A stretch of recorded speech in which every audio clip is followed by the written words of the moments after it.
Je m'appelle Père James Collins et le 21 novembre 2023, je me suis rendu à la station antarctique américaine Amundsen Scott, au pôle Sud, pour confesser des personnes qui n'avaient mince pas vu de prêtre depuis plus d'1 an. Je ne m'attendais pas à y trouver quelque chose qui me ferait douter de tout ce que j'avais enseigné aux autres pendant mes 15 années de ministère. Si vous écoutez ceci, veuillez écouter jusqu'à la fin. Vous comprendrez peut-être mieux que moi. Et à la fin, n'oubliez pas de liker et d'écrire dans les commentaires d'où vous nous écoutez. Je servais à Portland, dans l'Oregon, dans une petite église épiscopale, à la périphérie de la ville, une église paroissiale, ordinaire, où les gens venaient d'y se faire baptiser, se marier, faire célébrer les funérailles de leurs proches. Ma vie était régulière et prévisible. Service selon l'horaire, confession, conseils aux paroissiens, travail avec les jeunes. Je n'ai jamais cherché l'aventure et je pensais que ma vocation était précisément d'être aux côtés des gens dans leur vie quotidienne. Mais début novembre, un représentant du diocèse m'a appelé pour m'informer qu'il avait une mission spéciale à me confier. La station Amundsen Scott accueille une équipe hivernale de 42 personnes qui y restent pendant la nuit polaire, lorsque l'évacuation est pratiquement impossible. Parmi eux se trouvent donc des chrétiens de différentes confessions, et ils ont demandé qu'un prêtre leur soit envoyé avant le début de la période d'isolement la plus difficile. Il fallait partir en urgence, prendre le dernier vol possible, avant que la station ne soit coupée du monde pendant 4 mois. J'ai accepté sans trop réfléchir. J'avais 42 ans, j'étais en bonne santé et j'avais une grande expérience du travail avec différentes personnes.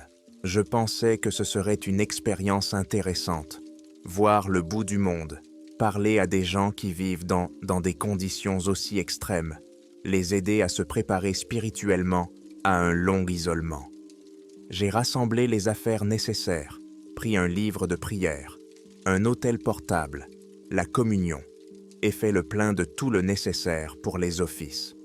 Le fonds qui finance le programme m'a fourni un équipement spécial, car en Antarctique, même en été, la température reste autour de moins 40 degrés Fahrenheit, et en hiver, elle descend jusqu'à moins 100. Le vol a duré 3 jours, avec des correspondances.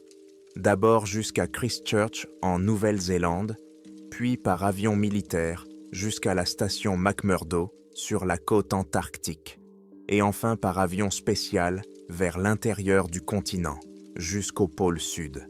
C'est l'un des endroits d'eau les plus isolés de la planète, à 800 miles de la côte la plus proche, à 9300 pieds, au-dessus du niveau de la mer, avec une couche de glace de près de 2 miles sous la station. Un endroit où la vie, au sens habituel du terme, n'a jamais existé. Lorsque nous avons atterri, j'ai été accueilli par le chef de la station d'hiver, Tom Wakefield, un homme de 55 ans, avec une barbe grise et de profondes rides autour des yeux, résultat de nombreuses années de travail dans des conditions extrêmes. Il m'a serré fermement la main et m'a dit qu'il était heureux de voir un prêtre, que les gens m'attendaient. Vraiment. Sa voix était chaleureuse, mais j'ai remarqué dans ses yeux une certaine tension, une fatigue qui ne venait pas du travail physique, mais d'autre chose. La station était un immense complexe construit sur pilotis directement sur la glace. Le bâtiment principal s'élevait sur des supports métalliques, un dôme argenté, entouré de modules de laboratoire, de logements et d'entrepôts. Tout était fonctionnel, sans fioritures, des couloirs aux murs métalliques, des cabines de 10 pieds sur 12, une salle à manger, des laboratoires, des blocs techniques. L'éclairage était fluorescent, froid. L'air était si sec qu'il irritait la gorge, malgré les humidificateurs. Les bruits, le bourdonnement constant des générateurs, de la ventilation, les cliquetis périodiques des structures qui se dilataient et se contractaient sous l'effet des variations de température. Tom m'a conduit dans une petite pièce qui m'était réservée. Un lit superposé, une armoire, un bureau, une chaise. La fenêtre était un petit carré de verre renforcé, derrière lequel régnait une obscurité totale. La nuit polaire avait commencé une semaine auparavant, et le soleil ne se montrerait pas à l'horizon avant 4 mois. Il m'expliqua le fonctionnement de la station. Lever à 7 heures du matin, heure locale, petit déjeuner à 8 heures, journée de travail jusqu'à 6 heures du soir avec une pause pour le déjeuner. Dîner à 7 heures, temps libre jusqu'à 11 heures, couvre-feu. Ce régime strict aide les gens à conserver leur stabilité psychologique dans des conditions d'obscurité totale et d'isolement. Il est interdit de quitter la station sans raison valable et sans compagnon. La température extérieure est de moins 70 degrés. La visibilité est nulle en raison des tourbillons de neige constants, et on peut se perdre à 3 mètres de l'entrée. Le premier soir, j'ai rencontré tous les hivernants au dîner. 42 personnes, glaciologues, astrophysiciens, météorologues, techniciens, cuisiniers, médecins, psychologues, des personnes d'âges différents, de 28 à 60 ans, toutes expérimentées, ayant passé une sélection médicale et psychologique rigoureuse. Ils m'ont bien accueilli, beaucoup sont venus me saluer, se présenter et me dire qu'ils étaient heureux de ma présence. Certains se sont immédiatement inscrits pour un service et un entretien individuel, d'autres voulaient simplement discuter. Mais j'ai remarqué que plusieurs personnes étaient assises à l'écart, discutaient tranquillement entre elles et me jetaient parfois des regards. L'un d'eux était John Harris, le glaciologue en chef de la station. Un homme d'environ 45 ans, au visage émacié et aux yeux très attentifs, presque perçants. Il ne s'est pas approché de moi. Il m'a seulement fait un signe de tête de loin lorsque nos regards se sont croisés. Après le dîner, le médecin de la station, Michael Chen, un homme d'une 50aine d'années, d'apparence asiatique, au visage aimable et fatigué, est venu me voir. Il m'a demandé comment je me sentais, si je souffrais du mal des montagnes. À une telle altitude, la pression est nettement plus faible et l'organisme a besoin de temps pour s'adapter. Je lui ai répondu que j'avais un léger mal de tête et que j'étais essoufflé, mais que ce n'était rien de grave. Il m'a conseillé de boire plus d'eau et de ne pas faire d'efforts physiques pendant les premiers jours. Puis, il a baissé la voix et m'a dit qu'il voulait m'avertir de quelque chose. L'équipe, m'a-t-il dit, était soumise à un stress important, non seulement à cause de l'isolement et de l'obscurité, mais aussi à cause d'un incident récent. Il y a environ 3 semaines, l'équipe de forage qui travaillait sur la glace à quelques kilomètres de la station est tombée sur quelque chose d'étrange à une profondeur de 2700 pieds. Ils ont extrait un carottage de glace et à l'intérieur se trouvait quelque chose qui n'aurait pas dû s'y trouver. L'échantillon a été apporté à la station et depuis, plusieurs membres de l'équipe se comportent de manière inhabituelle. J'ai demandé ce qu'il y avait exactement dans le carottage. Michael a hésité, puis a répondu qu'il ne pouvait pas le décrire avec précision, car il n'avait pas vu l'échantillon lui-même, qui était conservé dans un laboratoire fermé, auquel seuls 3 scientifiques avaient accès. Mais les rumeurs allaient au bon train. Certains parlaient d'étranges inclusions organiques, d'autres de quelque chose ressemblant à des structures métalliques, d'autres encore d'eau qui ne gelait pas même à moins 20 degrés Fahrenheit. Officiellement, John Harris et son équipe ont déclaré qu'il s'agissait d'une anomalie géologique intéressante qui méritait d'être étudiée plus en détail. Mais Michael remarqua des changements dans le comportement des gens. John devint renfermé, ne dormait presque plus, passait 16 heures par jour dans le laboratoire. Les 2 autres scientifiques qui travaillaient sur l'échantillon, Sarah Wilson et David Crowe, avaient également changé. Sarah a commencé à se plaindre de rêves étranges dans lesquels elle voyait d'immenses espaces vides et des structures incompréhensibles. David est venu plusieurs fois voir Michael pour se plaindre de maux de tête et du sentiment que quelqu'un l'observait. même lorsqu'il était seul dans la pièce. Michael m'a dit cela non pas pour m'effrayer, mais pour que je sois prêt. Peut-être, m'a-t-il dit, que ma présence ici aiderait les gens. Parfois, parler à quelqu'un de l'extérieur, qui n'est pas lié à la station et au travail scientifique, peut soulager la tension interne. Je l'ai remercié pour sa franchise et lui ai promis d'être attentif. Cette première nuit, j'ai mis longtemps à m'endormir. Allongé sur ma couchette, j'écoutais le ronronnement de la ventilation, le grincement des structures métalliques, le lointain hurlement du vent à l'extérieur. Aucune lueur ne pénétrait par la petite fenêtre, seulement une obscurité totale, comme on n'en voit nulle part dans le monde civilisé.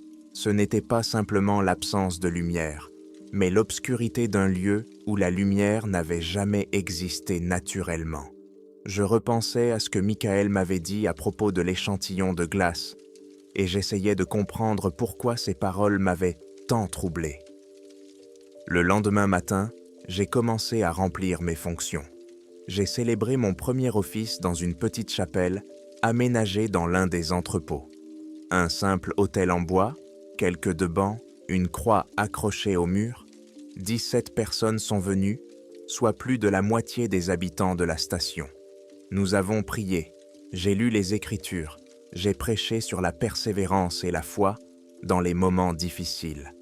Les gens écoutaient attentivement et je voyais sur leur visage un sentiment de soulagement et de gratitude. Après le service, plusieurs personnes sont restées pour discuter et m'ont demandé des conseils sur des questions personnelles.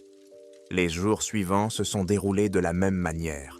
J'ai célébré des services quotidiens, rencontré des gens individuellement, écouté leurs confessions, discuté de la vie, de leurs peurs et de leurs espoirs.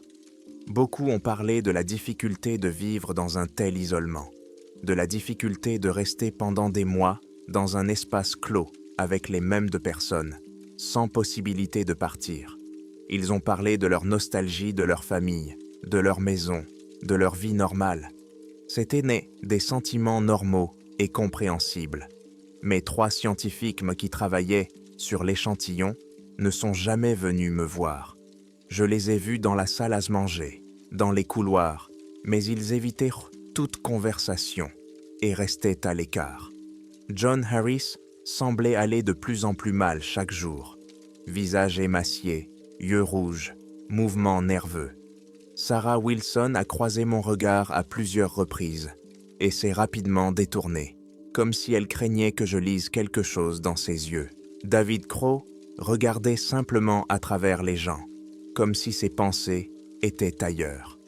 Le 5e jour de mon séjour, le premier incident s'est produit.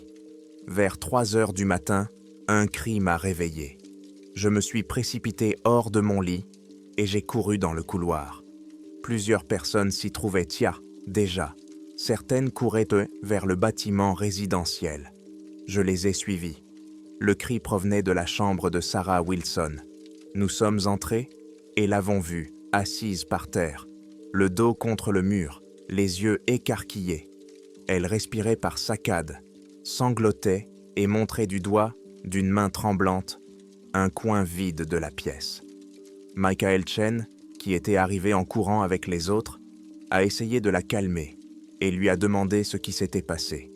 Sarah regardait le coin et répétait sans cesse la même chose. Il y avait quelqu'un là-bas, elle l'avait vu, il se tenait dans le coin et la regardait. Nous avons inspecté la pièce. Elle était complètement vide, aucun signe d'effraction. La fenêtre était fermée, la porte était verrouillée de l'intérieur. Michael a donné un sédatif à Sarah et l'a recouchée. Il a dit que c'était probablement une hallucination causée par le stress et le manque de sommeil. Cela arrive parfois dans les conditions de la nuit polaire, un syndrome appelé psychose polaire. Mais lorsque nous avons quitté la pièce, je me suis retourné et j'ai regardé le coin que Sarah avait indiqué. Pendant une seconde, j'ai eu l'impression que l'air y était différent, légèrement plus dense, comme si quelque chose d'invisible s'y trouvait réellement. J'ai cligné des yeux et cette sensation a disparu. Ce n'était probablement que de la fatigue et une suggestion, ai-je pensé. Le lendemain matin, j'ai décidé de parler à John Harris. Je l'ai trouvé dans le laboratoire, assis devant un microscope, en train d'examiner des lames. La pièce était remplie d'équipements, centrifugeuses, chambres froides, étagères avec des tubes à essai. Dans un coin se trouvait un grand congélateur portant l'inscription « moins 80 degrés ». La porte était fermée par un cadenas. John a levé la tête lorsque je suis entré. Son visage était gris, ses yeux rougis par le manque de sommeil. Il m'a demandé ce que je voulais. Je lui ai répondu que je voulais simplement faire sa connaissance, discuter, en savoir plus sur son travail. Il est aidé de rester silencieux pendant quelques secondes, puis m'a fait signe de m'asseoir. Je me suis assis. John a commencé à me parler de son travail, de la façon dont il fore la glace, extrait des carottes et les étudie. La glace ici est très ancienne, m'a-t-il dit. Certaines couches ont plus d'1 million d'années. On peut ainsi découvrir quel était le climat de la Terre dans un passé lointain, quels gaz se trouvaient dans l'atmosphère, quelles particules tombaient en mai de l'espace. C'est comme une machine à remonter le temps, figée dans la glace. Puis il s'est tu et a longuement regardé ses mains. J'ai attendu. Finalement, il a dit qu'ils avaient trouvé quelque chose qui ne devrait pas se trouver dans de la glace aussi ancienne. Quelque chose qui ne correspond à aucun modèle scientifique. Et plus il l'étudie, moins il comprend. Je lui ai demandé ce qu'ils avaient trouvé exactement. John m'a regardé longuement, puis il s'est levé, s'est approché du congélateur et a sorti une clé de sa poche. Il a ouvert la serrure et a ouvert la porte. À l'intérieur, sur les étagères, se trouvaient des conteneurs contenant des échantillons de glace. Il en a sorti un, de la taille d'une boîte à chaussures, et l'a posé sur la table devant lui. À l'intérieur de la glace transparente se trouvait quelque chose de sombre, de la taille d'une paume humaine. À première vue, cela ressemblait à une pierre ou à un morceau de métal. Mais en y regardant de plus près, je me suis rendu compte que sa forme était trop régulière pour être un objet naturel. Il s'agissait d'une structure composée de fines lignes entrelacées, formant un motif tridimensionnel complexe. Certaines lignes étaient d'astre droite, d'autres formaient des angles impossibles. Au centre se trouvait quelque chose qui ressemblait à une sphère, d'où partaient toutes ces lignes. John a dit que ce n'était ni du métal, ni de la pierre. C'est un matériau totalement inconnu de la science. Quand ils ont essayé de prélever un échantillon pour l'analyser, l'instrument a simplement glissé sur la surface sans laisser la moindre rayure. Le matériau ne réagit pas à la température. Ils ont essayé de le chauffer à 300 degrés et de le refroidir à presque zéro absolu, sans aucun changement. Il ne conduit pas l'électricité, ne réfléchit pas la lumière normalement et n'a pas de composition chimique identifiable. De plus, a déclaré John, la forme de l'objet change. Pas constamment, mais parfois, lorsque personne ne regarde, les lignes se replient pour former d'autres configurations. Ils ont pris des photos toutes les quelques heures et on peut voir sur les clichés que le motif est différent. Comme si l'objet était vivant, ou comme s'il existait en partie dans notre dimension et en partie dans une autre. J'écoutais sans savoir quoi dire. En tant que prêtre, je croyais aux miracles, aux choses qui ne s'expliquent pas scientifiquement. Mais c'était autre chose. Ce n'était pas un miracle au sens religieux du terme. C'était étranger, inhumain, surnaturel. John a continué. Il a dit que le plus étrange avait commencé après qu'ils aient extrait l'objet de la glace. Les premiers jours, tout était normal. Ils l'ont étudié, ont fait des tests, ont noté leurs observations. Mais ensuite, les gens ont commencé à entendre des sons. Pas de vrais sons, mais quelque chose à l'intérieur de leur tête. Une vibration à basse fréquence, une pulsation, parfois quelque chose qui ressemblait à des voix, mais parlant une langue incompréhensible. Au début, Il pensait que c'était des hallucinations causées par la fatigue. Mais ensuite, il a compris que tous les trois, lui, Sarah et David, entendaient bander la même chose au même moment. Ils comparèrent les notes de leurs journaux intimes. Les coïncidences étaient crines et trop précises pour être le fruit du hasard. Puis les rêves commencèrent. Tous trois voyaient la même chose, d'immenses espaces vides, des architectures aux angles et aux formes impossibles, des villes qui ne devraient même pas exister. Dans leur rêve, ils se trouvaient de quelque part, loin, dans un endroit où le ciel n'avait pas la même couleur, où les étoiles n'étaient pas disposées correctement. Et dans ces rêves, ils sentaient la présence de quelque chose d'énorme, quelque chose qui les observait et attendait. John s'est arrêté, a passé sa main sur son visage. Ses mains tremblaient. Il a dit qu'il avait peur. Peur non pas pour sa vie, mais pour son esprit. Il sentait quelque chose s'infiltrer dans ses pensées, lentement, progressivement, changeant sa façon de voir le monde. Parfois, il regarde des choses familières, les murs, les meubles, les équipements, et voit leur structure à un autre niveau, voit comment les atomes s'assemblent pour former des molécules, comment l'espace se courbe autour de la masse. Ce n'est pas une connaissance scientifique, c'est quelque chose qui s'impose à son esprit de l'extérieur. Je lui ai demandé pourquoi il ne se débarrassait pas de l'objet, pourquoi il ne le détruisait pas ou ne le scellait pas quelque part, au fond. John a secoué la tête. Il a dit qu'il avait essayé. Il y a quelques jours, il avait tenté de jeter le conteneur contenant l'objet dans une crevasse à 1 kilomètre de la station. Il est arrivé sur place, prêt à jeter le conteneur, mais il n'a pas pu. Sa main ne bougeait tout simplement pas, comme si quelque chose le retenait, pas physiquement, mais au niveau de la volonté. Il est resté là pendant plus d'1 heure, essayant de se forcer à desserrer les doigts, mais il n'y est pas parvenu. Finalement, il était retourné à la station avec le conteneur. Depuis lors, dit John, il a compris que l'objet ne voulait pas être détruit. Il a un but, une intention.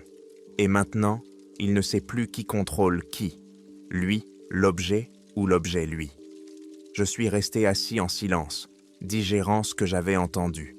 En tant que prêtre, j'aurais dû proposer une prière, un réconfort spirituel. Mais les mots ne venaient pas, parce que je sentais que cela dépassait mes compétences. Ce n'était pas une possession au sens traditionnel du terme, ni une influence démoniaque contre laquelle les prières et l'eau bénite peuvent aider. C'était autre chose, quelque chose pour lequel ma tradition n'avait ni nom ni moyen de lutte.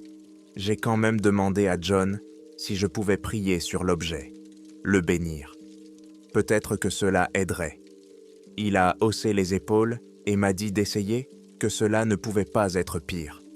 J'ai sorti de ma poche le petit flacon d'eau bénite que je portais toujours sur moi. J'ai aspergé le conteneur avec l'objet en récitant une prière pour chasser les mauvais esprits. L'eau coulait sur le plastique transparent sans produire d'effet visible. L'objet à l'intérieur de la glace restait inchangé, sombre, étranger. Quand j'eus terminé, John me regarda avec quelque chose qui ressemblait à de la pitié. Il dit qu'il appréciait l'effort, mais que cela ne marcherait pas. Car ce à quoi ils étaient confrontés n'était pas le mal au sens moral du terme, c'était simplement différent. Tellement différent que nos catégories du bien et du mal ne s'appliquaient pas à cela. C'était comme essayer d'expliquer le concept de justice à une fourmi. Je suis retourné dans ma chambre et je suis resté longtemps assis, sur mon lit, à regarder l'obscurité derrière la fenêtre. Pour la première fois, en 15 ans de service, j'ai senti que ma foi pouvait être insuffisante. Non pas parce que je doutais de Dieu, mais parce que j'avais compris que l'univers pouvait être beaucoup plus vaste et étrange que ne le permettait aucune doctrine religieuse. Cette nuit-là, j'ai fait un rêve étrange. Je me tenais debout sur une plaine glacée, infinie sous un ciel noir, où les étoiles étaient disposées dans des configurations que je n'avais jamais vues auparavant. Devant moi s'élevait une structure gigantesque, à mi-chemin entre un bâtiment et un être vivant, composé d'angles qui ne devraient pas exister dans un espace tridimensionnel. Et je savais, même si personne ne me l'avait dit, que cet endroit existait bien avant l'humanité et qu'il continuerait d'exister après elle, qu'il faisait partie de quelque chose de plus grand, quelque chose qui s'étendait à travers les dimensions et les réalités. Je me suis réveillé en sueur. Il était 4 heures du matin. La station était calme. Seul le ronronnement de la ventilation venait troubler le silence. Je me suis levé, je me suis lavé le visage à l'eau froide. J'ai essayé de chasser les restes de sommeil. Mais les images ne disparaissaient pas. Elles me restaient quelque part à la lisière de ma conscience, comme le souvenir de quelque chose que je devais me rappeler, mais que je ne pouvais pas. Au cours des jours suivants, l'atmosphère à la station continua de se détériorer. David Crow cessa de se présenter au banc repas commun, restait assis dans sa chambre et refusait de parler à qui que ce soit. Sarah Wilson a commencé à se comporter bizarrement. Elle restait debout pendant des heures à la fenêtre, regardant dans l'obscurité et marmonnant des mots incompréhensibles. John Harris ne dormait pratiquement pas, passant tout son temps dans le laboratoire. Michael Chen a essayé de les aider avec des médicaments. Il leur a donné des somnifères, des tranquillisants, des antidépresseurs, mais rien ne fonctionnait. Les symptômes continuèrent de s'aggraver. Il a eu une longue conversation avec moi et m'a dit qu'il craignait pour la santé mentale des 3 personnes. Dans des conditions normales, il aurait insisté pour qu'elles soient évacuées, mais cela était impossible dans le cas présent, car la station était coupée du monde pour au moins 3 mois. Tom Wakefield, le chef de la station, était désemparé. Il essayait de maintenir un rythme de travail normal, mais de plus en plus de gens commençaient à ressentir de la tension. Des rumeurs circulaient au sujet d'un objet dans le laboratoire, de rêves étranges, du fait que quelque chose n'allait pas dans la station. Le moral était en baisse. Je continuais à célébrer les offices, mais la fréquentation diminuait. Les gens devenaient yeux renfermés, évitaient toute communication.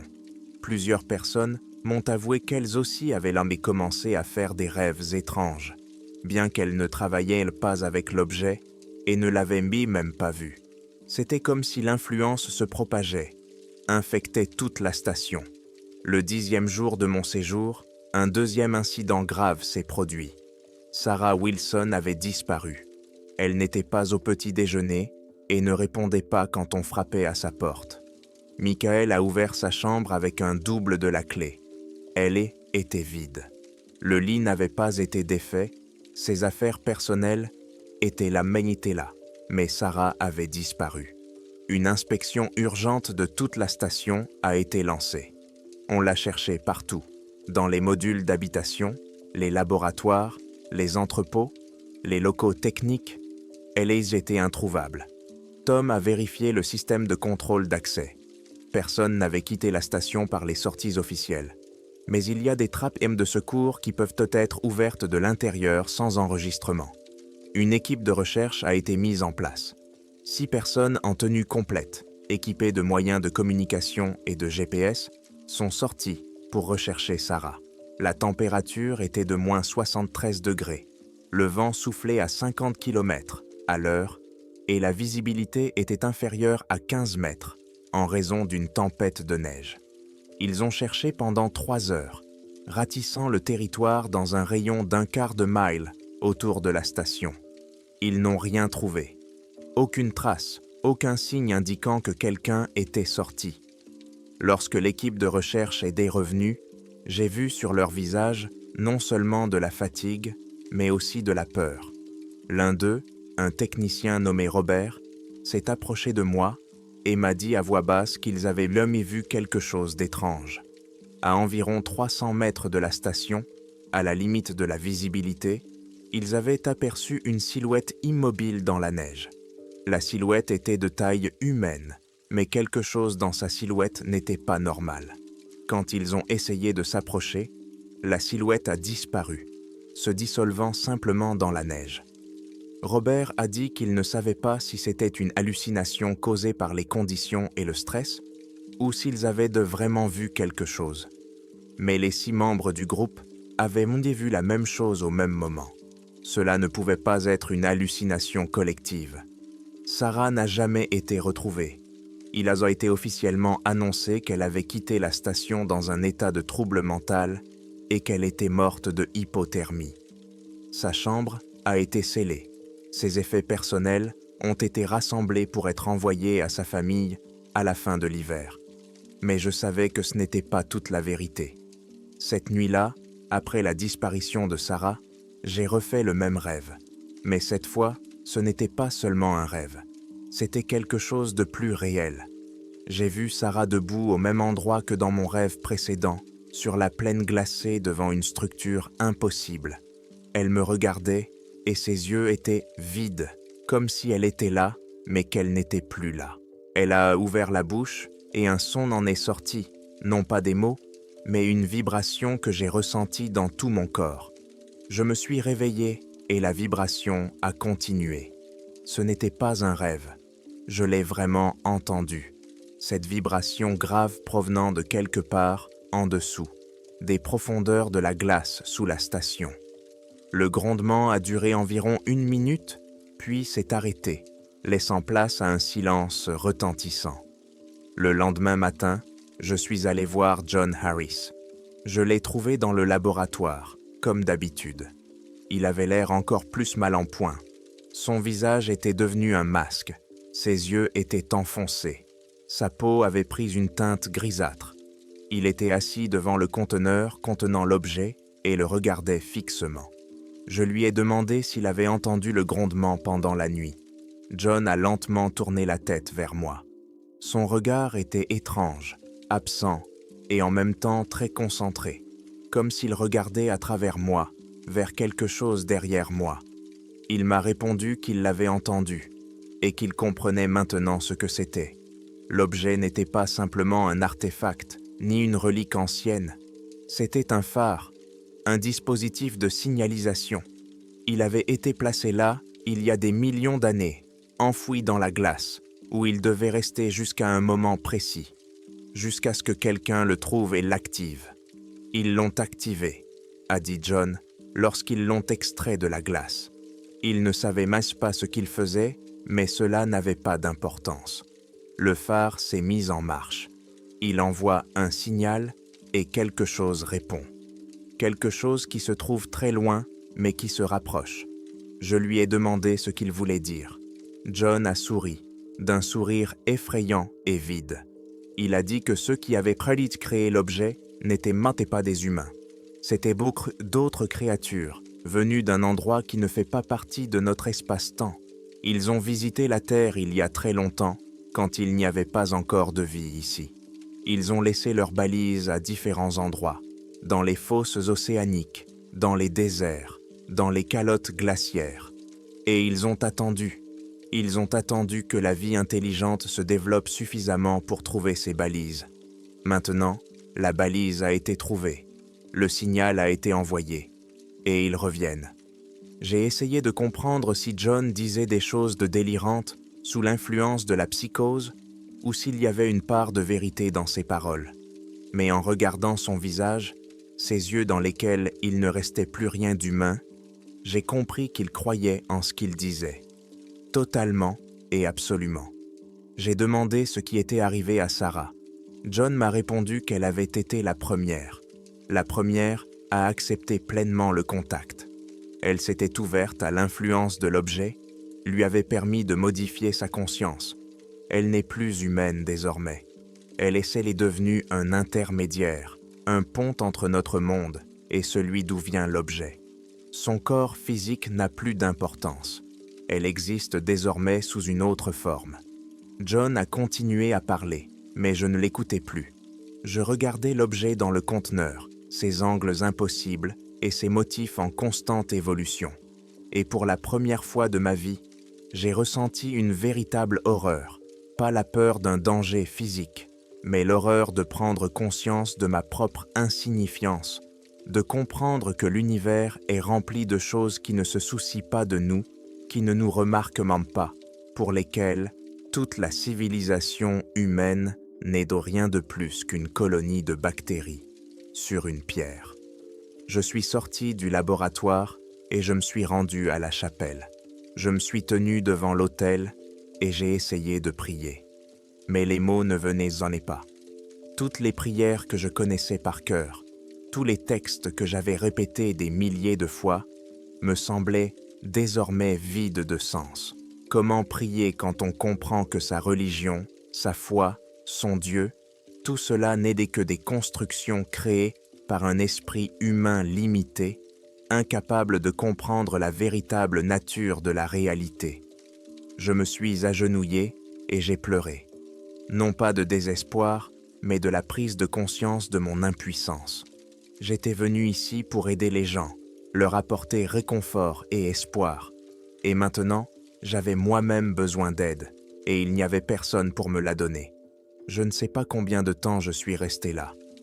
Quand je me suis enfin relevé, Tom Wakefield est entré dans la chapelle. Il avait l'air épuisé, vieilli de 10 ans. Il a dit qu'il fallait organiser une réunion d'urgence avec toute l'équipe. La situation devenait incontrôlable.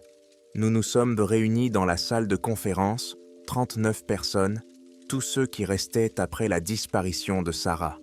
Tom se tenait devant nous et cherchait ses mots. Finalement, il a dit qu'il avait pris une décision.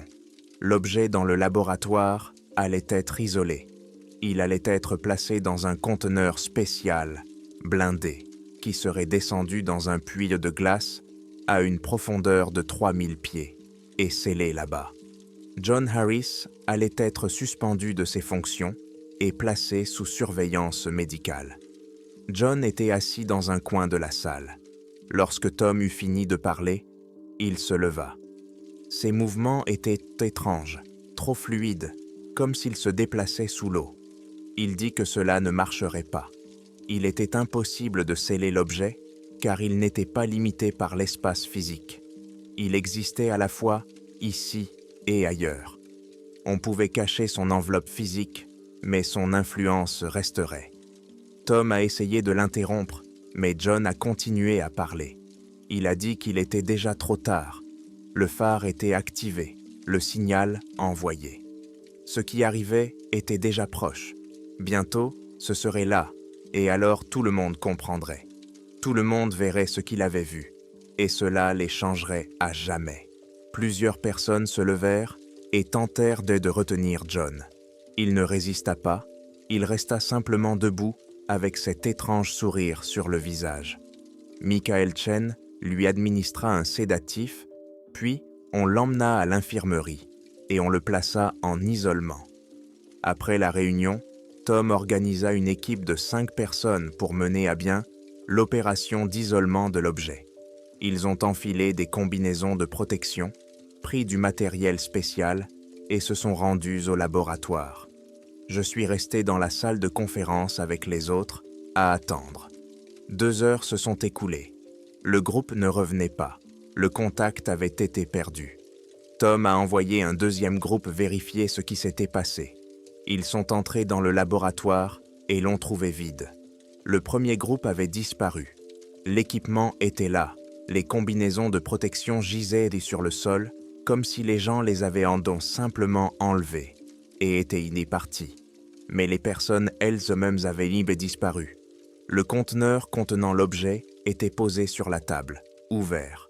La glace à l'intérieur avait fondu, bien que la température dans le laboratoire soit légèrement supérieure à 0. L'objet gisait dans une flaque d'eau et émettait une faible lueur bleutée. Tom a ordonné d'évacuer immédiatement le laboratoire et de le sceller.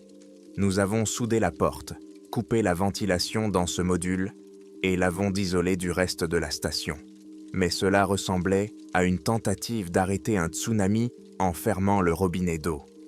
Cette nuit-là, le grondement a repris, mais cette fois, il était plus fort, plus insistant, et il a duré plus d'1 heure.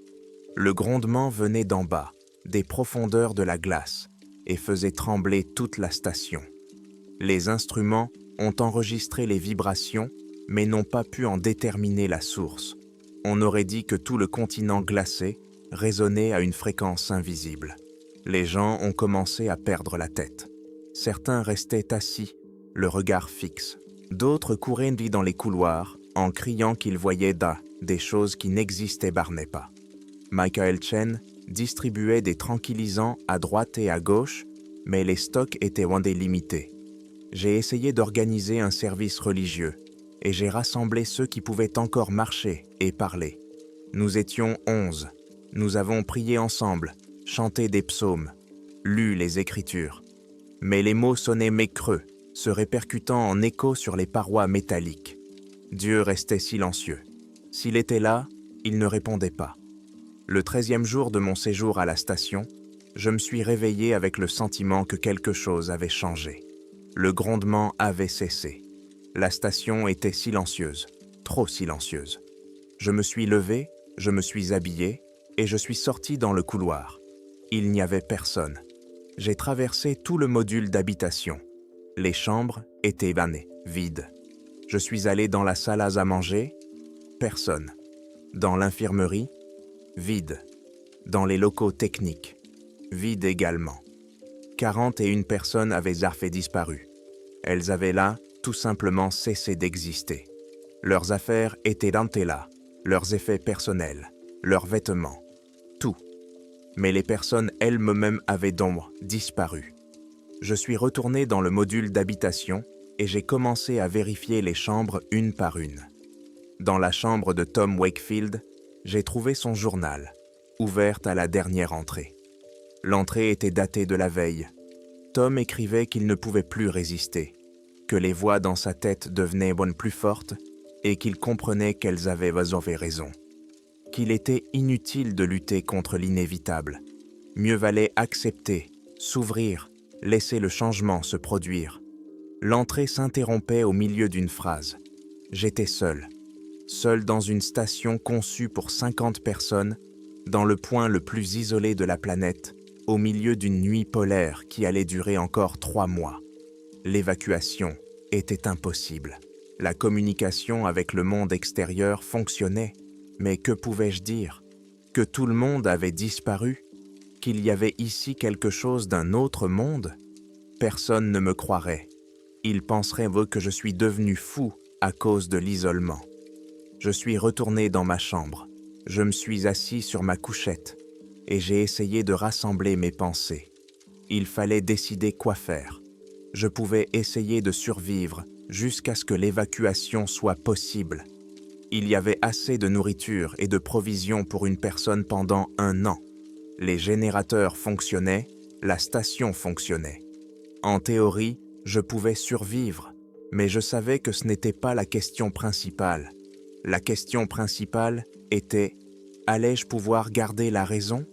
Allais-je pouvoir passer 3 mois seul, sachant que quelque part, ici, dans ce laboratoire scellé, se trouvait l'objet qui avait déjà coûté la vie à 42 personnes. J'ai essayé de prier. Je répétais sans cesse les mots familiers, m'y accrochant comme à une bouée de sauvetage. Mais les prières ne m'aidaient pas. Dieu ne répondait pas. Peut-être n'avait-il jamais existé. Peut-être que tout ce en quoi je croyais n'était qu'une illusion, un mensonge commode que les gens se racontent pour ne pas ressentir leur insignifiance dans un univers indifférent. Ou peut-être que Dieu existe, mais qu'il est lui aussi impuissant face à ce à quoi nous sommes confrontés. Peut-être y a-t-il des choses qui existent hors de son pouvoir, hors de sa compréhension, des choses plus anciennes, plus étrangères, plus indifférentes que n'importe quelle divinité des religions humaines. Plusieurs jours ont passé. Je ne sais pas exactement combien, j'ai perdu la notion du temps. Le jour et la nuit sont tout aussi sombres. Seule l'horloge et le calendrier me rappellent l'heure qu'il est. J'ai maintenu ma routine. Je me levais à 7 heures, je prenais mon petit déjeuner, je célébrais un office pour moi seul, je m'occupais de certaines tâches, je me couchais à l'heure prévue. La routine m'aidait à conserver un semblant de normalité. Mais mes rêves ont empiré.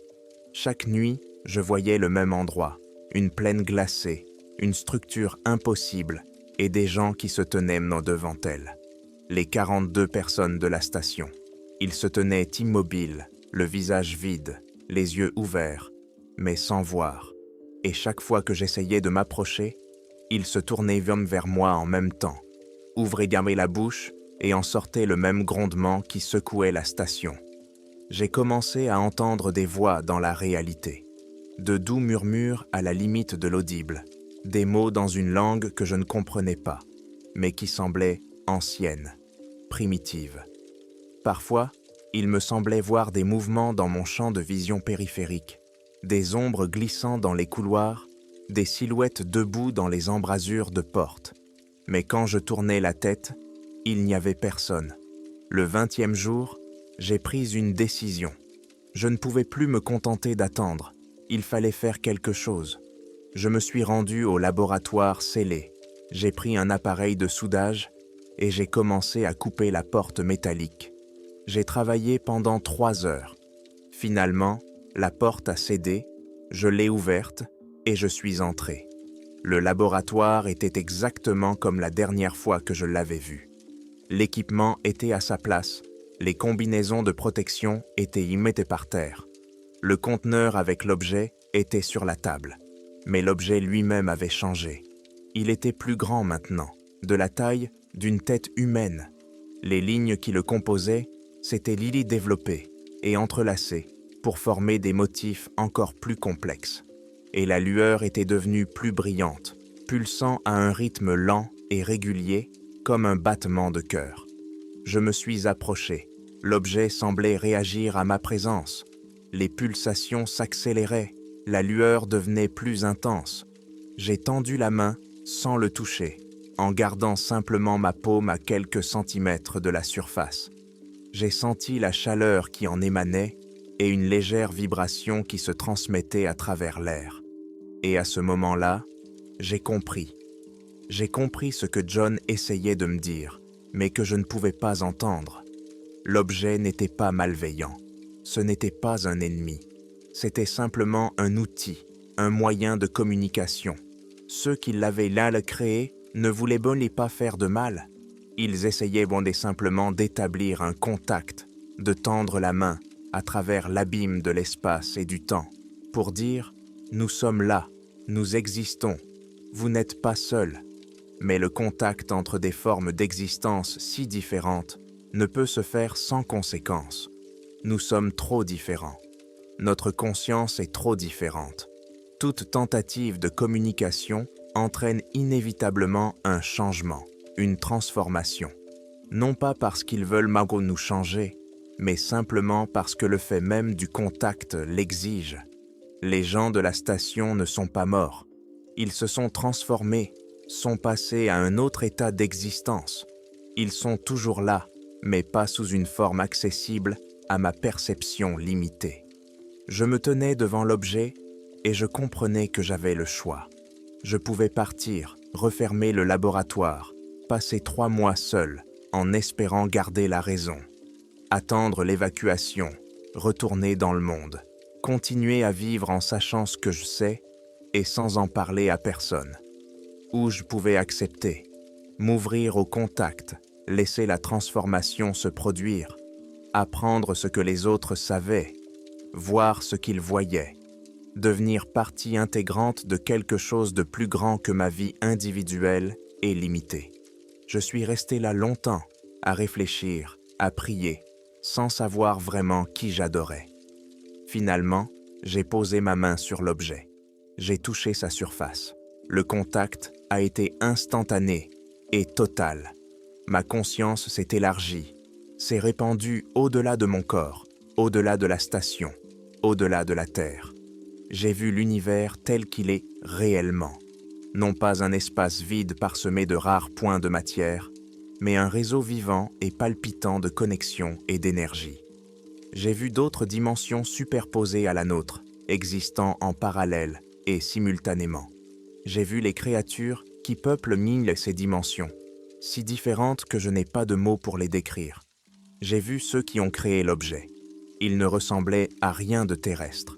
Ils étaient à la fois pensée et forme, existaient hors du temps, se propageaient à travers les galaxies.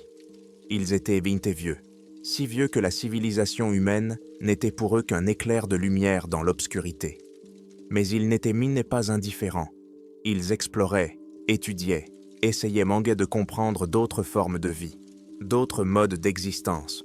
Les balises qu'ils ont laissées étaient des invitations, une opportunité pour les jeunes civilisations de franchir une nouvelle étape, de dépasser les limites de leur existence physique, de rejoindre une communauté cosmique plus large.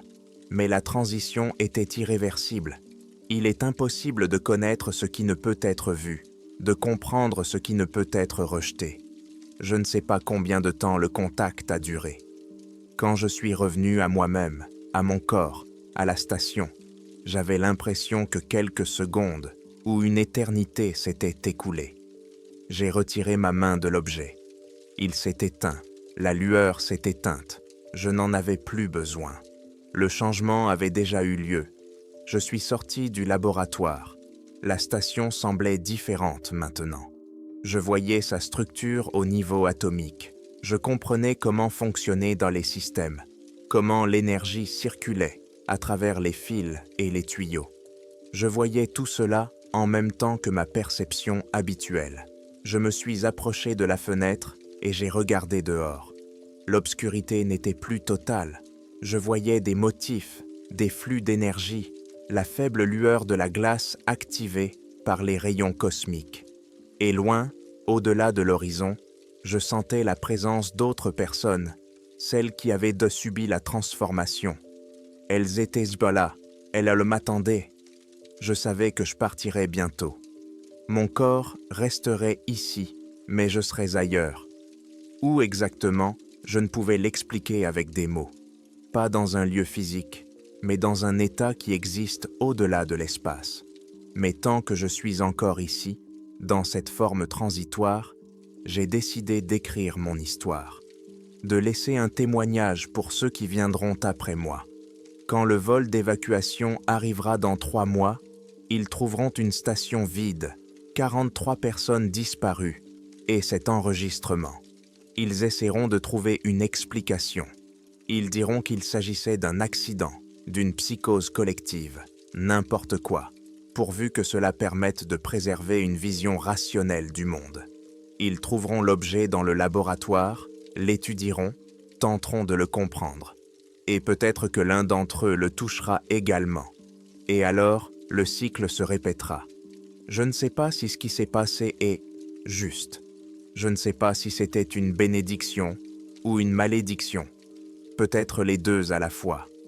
Les catégories humaines du bien et du mal ne fonctionnent pas ici.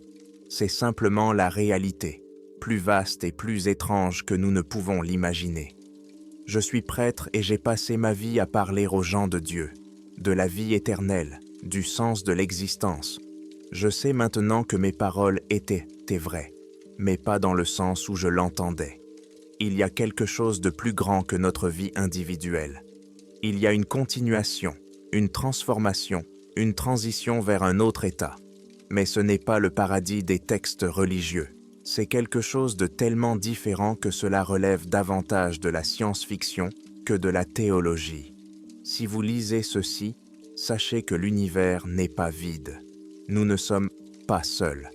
Mais ce qui se trouve là-bas, dans les profondeurs de l'espace et au-delà des dimensions, n'est pas nécessairement ce à quoi nous nous attendions.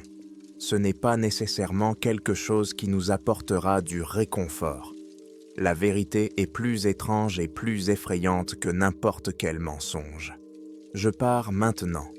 J'écris mes derniers mots.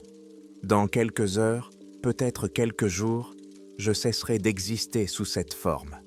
Mon corps restera une enveloppe vide, mais je serai ailleurs, avec les autres, dans un endroit qui n'est pas un endroit.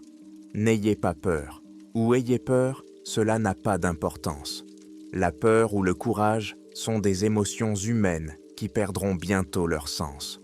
L'essentiel est de savoir que nous faisons partie de quelque chose de plus grand, que notre courte vie n'est qu'un début, la première étape d'un escalier infini de transformation et de changement.